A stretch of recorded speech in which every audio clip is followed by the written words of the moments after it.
মুর্তজা, রাজশাহীতে আজ কত সংখ্যক শিশুকে ভিটামিন এ ক্যাপসুল খাওয়ানো হবে এবং কখন থেকে শুরু হয়েছে এই ক্যাম্পেইন? স্বাস্থ্যকর্মী বা মায়েদের সাথে কথা হয়েছে কিনা, কি বলছেন তারা? নাফিসা, রাজশাহীতে সকাল 8টা থেকে ভিটামিন এ প্লাস ক্যাম্পেইন শুরু হয়েছে। রাজশাহী সিটি কর্পোরেশন এলাকায় প্রায় 66,000 শিশুকে কিন্তু ভিটামিন এ প্লাস ক্যাম্পেইন খাওয়ার লক্ষ্যমাত্রা নির্ধারণ করা হয়েছে। আমরা এই মুহূর্তে রাজশাহী বোয়ালিয়া থানার সামনে রয়েছে, এখানে যে ক্যাম্পেইন চলছে সেখানে সকাল 8টা থেকে আমরা দেখেছি যে অভিভাবকরা শিশু নিয়ে এসে ভিটামিন এ প্লাস ক্যাপসুল খাওয়াচ্ছেন। আর এর মধ্যে 6 থেকে 11 মাস বয়সী 8,715 জন শিশুকে একটু করে নীল রঙের ভিটামিন এ ক্যাপসুল এবং 12 থেকে 59 মাস বয়সী 57,905 জন শিশুকে একটি করে লাল রঙের ভিটামিন এ ক্যাপসুল খাওয়ানো হবে। আর রাজশাহী সিটি কর্পোরেশন এলাকায় এ প্লাস ক্যাম্পেইন সুষ্ঠু এবং সফলভাবে বাস্তবায়নে 384টি এই কেন্দ্রে 768 জন স্বেচ্ছাসেবী নিয়োজিত থাকবেন এবং প্রতিটি কেন্দ্র সকাল 8টা থেকে বিকাল 4টা পর্যন্ত খোলা থাকবে। এর পাশাপাশি city rail station, bus stand সহ বাজার ব্যস্ততম এলাকাগুলোতে ভ্রাম্যমাণ টিম দায়িত্বে থাকবেন। সেসব এলাকায় তারা শিশুদের এ প্লাস ক্যাপসুল খাওয়াবেন এবং সেটি সুষ্ঠুভাবে সম্পন্ন করতে সকাল 8টা থেকে সিটি কর্পোরেশনের স্বাস্থ্যকর্মীরা কাজ শুরু করেছেন। বিকাল 4টা পর্যন্ত চলবে এবং তাদের যে লক্ষ্যমাত্রা, সেই লক্ষ্যমাত্রা প্রায় 99% পূরণ হবে বলে কিন্তু কিছুক্ষণ আগে আমাদের সিটি কর্পোরেশনের স্বাস্থ্য কর্মকর্তারা জানিয়েছেন। তারা বলছেন যে 66,000 শিশুকে ভিটামিন এ প্লাস ক্যাম্পেইন খাওয়ানোর লক্ষ্যমাত্রা নির্ধারণ করা হয়েছে। সেই ক্যাম্পেইন চলছে এবং সেই লক্ষ্যমাত্রা অর্জিত হবে বলে কিন্তু প্রত্যাশা করছেন সিটি কর্পোরেশন কর্মকর্তারা। এই ছিল রাজশাহী থেকে সর্বশেষ।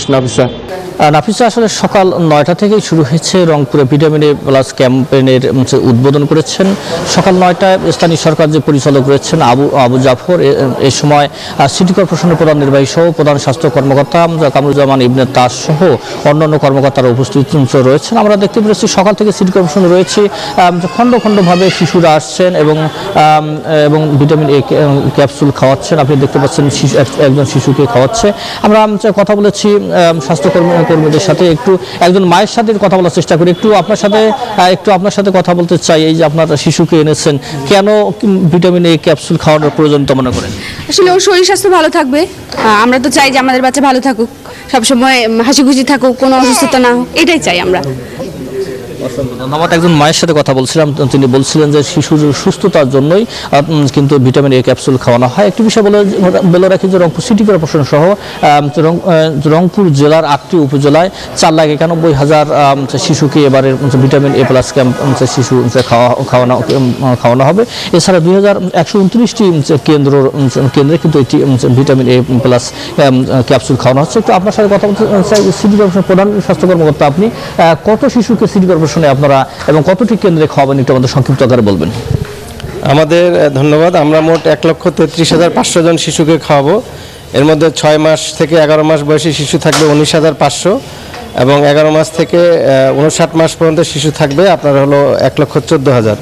এই মোট 1,33,500 এবং হলো যে আমাদের এই কেন্দ্র চলবে 4টা পর্যন্ত এবং হলো যে আমাদের এই ভিটামিন এ ক্যাপসুল যদি যে সমস্ত শিশুরা আজকে অসুস্থ থাকবে তারা যদি আজকে না খাওয়াতে পারে, তাহলে তারা যেদিন বাচ্চা অসুস্থ হবে সেদিনই আমাদের এই নগর ভবন কেন্দ্রে আসলে আমাদের ভ্যাকসিন ক্যাপসুল রয়ে গেলে তারা এখান থেকে আবার খাওয়াই দিয়ে নিয়ে যেতে পারবে।